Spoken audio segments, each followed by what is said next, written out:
Uranium One is the name of a South Africa-based mining company. Back in 2007, it merged with Eurasia Energy, based in Canada.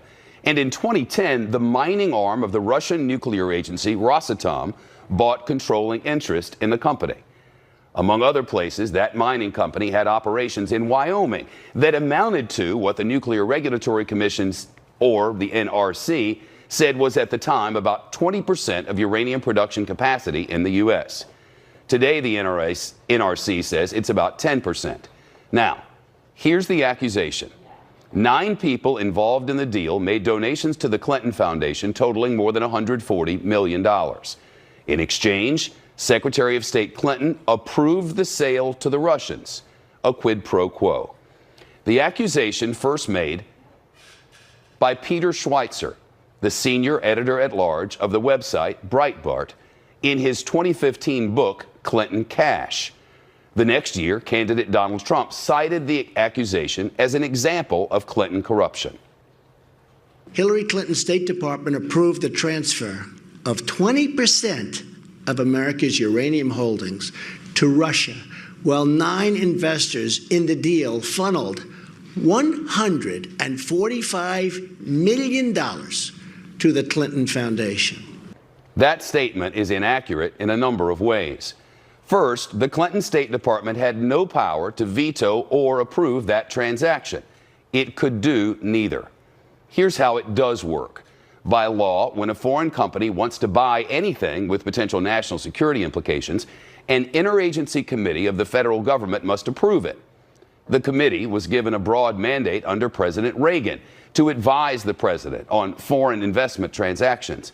That committee is called CIFIS, or the Committee on Foreign Investment in the United States.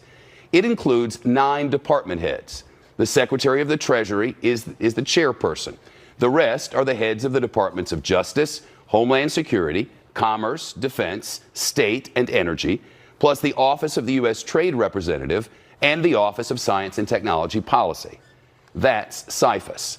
The 9 department heads all approved the sale of Uranium One. It was unanimous, not a Hillary Clinton approval. We don't know definitively whether Secretary Clinton participated at all directly.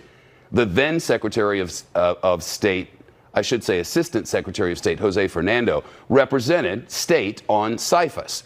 He says she did not, reporting that the Secretary never intervened.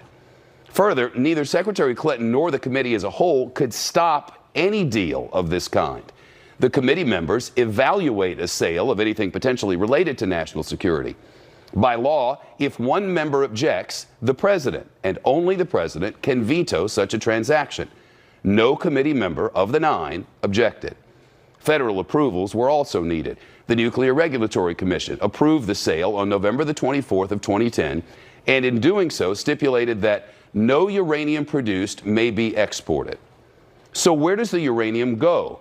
Well, the Energy Information Administration, or EIA, reports that unless special permission is granted by the Department of Energy or other governmental agencies, Uranium One sells the uranium that it mines in the United States to civilian power reactors in the United States. But operators of those reactors have many other sources for their uranium. Last year, 89% of uranium used by power plants in the U.S. came from foreign producers, according to the EIA. Regarding the donations to the Clinton Foundation, again, the accusation is that Hillary Clinton's State Department approved the transfer of 20% of Americans' uranium holdings to Russia, while 9 investors in the deal funneled $145 million to the Clinton Foundation. Here, the timing is inaccurate. Most of those donations were from one man, Frank Guestra, the founder of the company in Canada. He gave $131 million to the Clinton Foundation. But Guestra says he sold his stake in the company back in 2007. That's 3 years before the uranium-Russia deal and a year and a half before Hillary Clinton became Secretary of State. We can't independently verify his statement, but if true, the donation to the Clinton Foundation from confirmed Uranium One investors drops from more than $145 million to $4 million. The Clinton Foundation did not disclose those donations. After a New York Times story exposed them, the foundation reported it made mistakes, saying it had disclosed donations from a Canadian charity but did not specify the names of the donors to that charity who had associations with the uranium company. Even so, the accusation is predicated on the charge that Secretary Clinton approved the sale. She did not. A committee of 9 evaluated the sale. The president approved the sale. The Nuclear Regulatory Commission and others had to offer permits, and none of the uranium was exported for use by the U.S. to Russia. That is Uranium One.